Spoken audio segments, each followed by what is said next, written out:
आज अल्लाह, अक्का, अम्बा ये 3 शब्द पर बात करने का है कि ये शब्द संस्कृत में अल्लाह, अक्का, अम्बा ये शब्द संस्कृत में माता के लिए आए हैं और इस्तेमाल होते हैं। तो अल्लाह में अगर विसर्ग लग जाए, 2 डॉट लग जाए, विसर्ग कहते हैं जो संस्कृत में अल्लाह, तो वो अल्लाह हो जाता है। अक्का जो है साउथ इंडिया में आदमी माता को अक्का ही कहते हैं। अम्बा जो जगत की अम्बा है, जगत की माता है, उसको कोई सभी लोग जानते हैं कि अम्बा, ये आम से आता है, आम्र से अम्ब।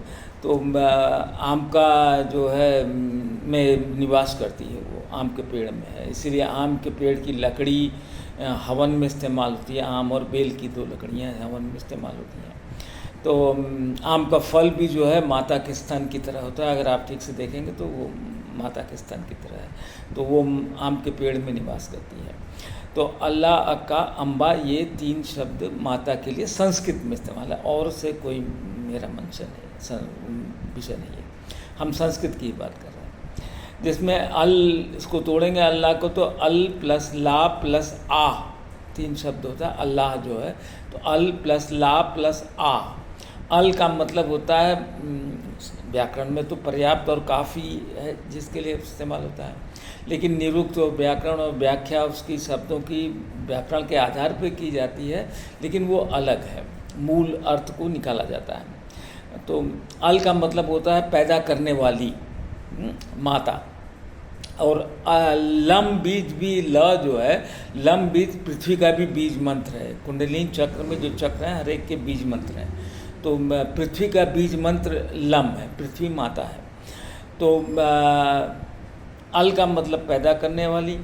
ला का मतलब होता है, जैसा बताते हैं व्याख्याकार जो उसको एक्सप्लेन करते हैं, उनका कहना है कि ला जाति जनाति, जो गोद में लेती है, जो अपने उसमें लेती है और उसको जनाती है कि मैं तेरी माँ हूँ, उसके साथ, तो गोद में लेना उसको ला होगा। और आह का मतलब होता है शब्द, वस्तुतः आह का मतलब शब्द होता है। तो शब्द जो है वो हिंदू वेदों में जो है शब्द ब्रह्म को कहते हैं, क्योंकि ब्रह्म शब्द है। शब्द को आकाश भी कहते हैं, शब्द ब्रह्म कहते हैं, शब्द ईश्वर है, ईश्वर को भी शब्द ही कहते हैं, क्योंकि उसका कोई वो नहीं है, शब्द से ही वो जाना जाता है। तो शब्द ईश्वर है, तो माँ ईश्वर का एक नमूना है।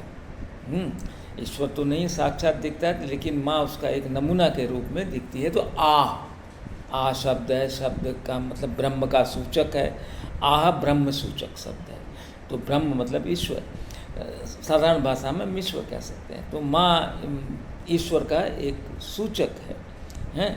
तो वो शब्द करती है, बार बार बच्चे से बोलती है कि बच्चा उसके आवाज़ को पहचान सके, जिससे वो कहीं भी हो तो अगर रो रहा है कुछ हुआ, वो आवाज़ दे तो वो शांत हो जाए कि मैं पास में ही हूँ।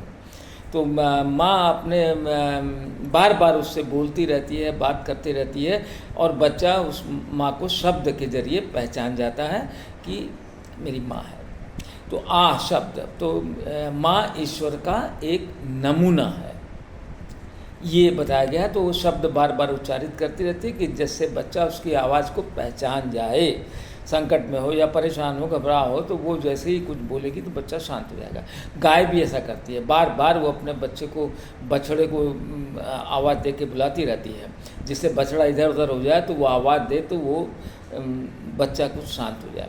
तो ये आह शब्द उसके लिए वो, तो माँ एक ईश्वर का नमूना है। यह अल्लाह शब्द के लिए जानना चाहिए, मतलब एक संस्कृत में यह है। हिंदी के बहुत बड़े लेख वो थे रामचंद्र शुक्ल, जो बनारस हिंदू यूनिवर्सिटी में मालवीय जी के समय हिंदी के हेड ऑफ डिपार्टमेंट थे। तो मुझे एक बहुत प्रख्यात राइटर के जो उसने बताया, क्योंकि वो उनके पारिवारिक संबंध थे, तो उनमें आया कि वो कोई भी उनसे अल्लाह के नाम पर पैसा मांगता था तो वो देते थे, कहते थे ये मेरी माँ के नाम पर मांग रहा है। पंडित रामचंद्र शुक्ल तो वो उन्होंने बताया मुझे, एक उनका घटना बताया जिसका उल्लेख करने के लिए बताया कि वो सोचते थे कि ये मेरी माँ के नाम पर मांग रहा है पैसा, तो वो उसको ज़रूर देते थे अल्लाह के नाम पर। दूसरे शब्दों में क्या अल्लाह का मतलब है, ये हमारा विषय नहीं है। हमारा विषय संस्कृत के बारे में जानना है। तो इन लोगों को जानना चाहिए कि अल्लाह का अम्बा संस्कृत में माता के लिए